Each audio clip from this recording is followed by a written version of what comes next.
సమాధానాలు చెప్తూ అడుగులు ముందుకు వేస్తా. ఇక బడ్జెట్ సమావేశాల్లో తాను మాట్లాడుతూ, చంద్రబాబు నాయుడు గారు మాట్లాడుతూ 2019, 2024 అంటే 2019 నుంచి 24 అంటే వైఎస్ఆర్సీపీ హయాంలో రాష్ట్ర వృద్ధి రేటు ఆయన హయాంలో 13.5%, ఆయన హయాంలో 13.5% రాష్ట్ర వృద్ధి రేటు ఉంటే వైఎస్ఆర్సీపీ హయాంలో అది 10.6% పడిపోయింది అని చెప్పుకొచ్చాడు. అయ్యా చంద్రబాబు, నీ హయాంలో కోవిడ్ లేడయ్యా, కోవిడ్ లేదు. వైఎస్ఆర్సీపీకి సంబంధించిన ఈ 5 సంవత్సరాల కాలంలో రాష్ట్రమే కాదయ్యా, దేశమే కాదయ్యా, ప్రపంచమే 2 సంవత్సరాలు కోవిడ్తో అతలాకుతలమైన పరిస్థితుల మధ్య ఆ 5 సంవత్సరాలు మా పరిపాలన సాగింది. ఒక్కసారి దేశం పరిస్థితి ఆ 5 సంవత్సరాలు ఎలా ఉందో కూడా ఒకసారి చూద్దాము. ఇక్కడ చూపిస్తా ఉన్నా. దేశంలో మిగతా రాష్ట్రాలకు సంబంధించి ఉజ్జాయింపుగా దాదాపుగా ఒక 25 రాష్ట్రాలకు సంబంధించిన లెక్కలు చూపించారు. ఉజ్జాయింపుగా దేశానికి సంబంధించిన గ్రోత్ రేటు కూడా చూపించడం జరిగింది. ఒకసారి దేశానికి సంబంధించిన గ్రోత్ రేటు కూడా ఒకసారి చూస్తే దేశం మొత్తం ఏ రాష్ట్రం తీసుకున్నా కూడా కోవిడ్ వల్ల దాని ముందు 5 సంవత్సరాలతో కంపేర్ చేస్తే 2019 నుంచి 24 మధ్య అంటే ఈ 5 సంవత్సరాలతో కంపేర్ చేస్తే ఏ రాష్ట్రమైనా కూడా ఇంతకు ముందు 5 సంవత్సరాల కన్నా గ్రోత్ రేట్ తక్కువే. దేశం చూస్తే కూడా 2014 నుంచి 19 ఆ 5 సంవత్సరాలలో దేశంలో కూడా చూస్తే ఎంత అని చెప్పి చూస్తే దేశంలో కూడా 10.97 అంటే దాదాపు 11% దేశంలో కూడా అభివృద్ధి రేటు, దేశంలో కూడా జీడిపి గ్రోత్ రేట్ ఉంటే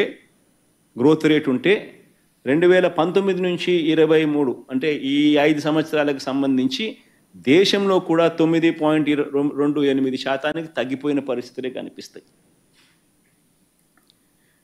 కానీ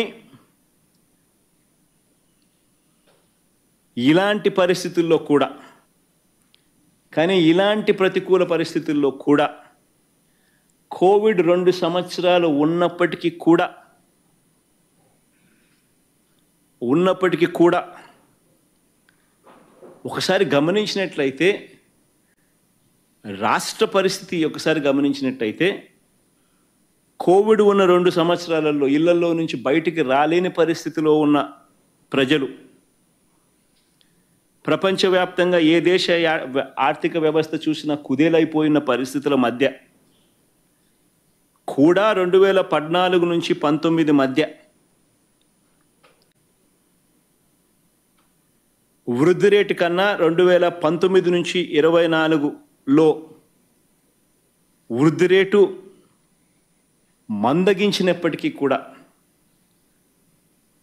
ఇలాంటి పరిస్థితుల్లో కూడా మన రాష్ట్రంలో పారిశ్రామిక వృద్ధి rate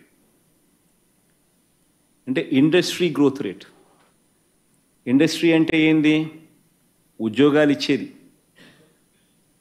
mining and quarrying, manufacturing, electricity, construction, ఇవన్నీ కలిపితే industry sector. Manufacturing growth rate, industry growth rate.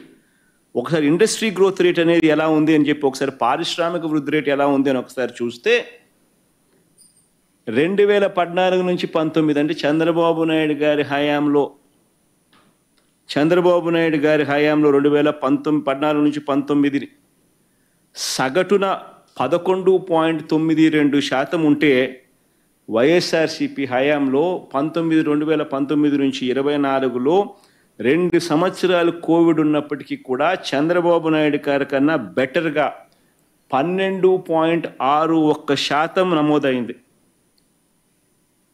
ఇది కూడా నేను చెప్పే లెక్కలు కాదు, ఆయనంతటా ఆయనే బడ్జెట్తో పాటు సోషియో ఎకనామిక్ సర్వేను ఆయన ప్రవేశపెట్టిన డేటా ఆధారంగా పేజ్ నెంబర్ 333లో ఆయన ఇచ్చిన డేటా ఆధారంగా ఈ విషయాలు నేను చెప్తా ఉన్నా.